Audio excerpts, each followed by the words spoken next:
না না, এই অশান্তি আমি আর সহ্য করতে পারছি না। অফিসে গিয়ে বসের গাল শোনো, বাড়িতে এসে তোমার কাছে সারাদিন খোটা শোনো। হ্যাঁ গো, সারাদিন এত ঝগড়া করো কেন তুমি?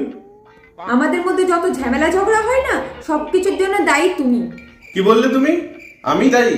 আমি দায়ী মানে কি? থাকতে হবে না এরকম করে, একটা কিছু বন্দোবস্ত করা উচিত। হ্যাঁ হ্যাঁ, ব্যবস্থা তো করতেই হবে, আর সেই ব্যবস্থা আমি করব।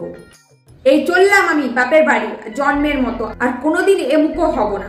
এই দাঁড়া দাঁড়া দাঁড়া দাঁড়া, ফ্রিজে একটা এত বড় চকলেট রাখা রয়েছে তোমার জন্য, একটু দাঁড়াও, আমি এক্ষুনি নিয়ে চলে আসি। এই নাও, এই চকলেটটা তোমার জন্য।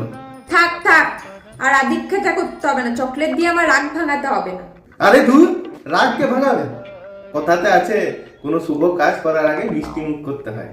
তাই তো গেছিলাম চকলেটটা আনতে। আর যাব না বেগুন তুলিতে।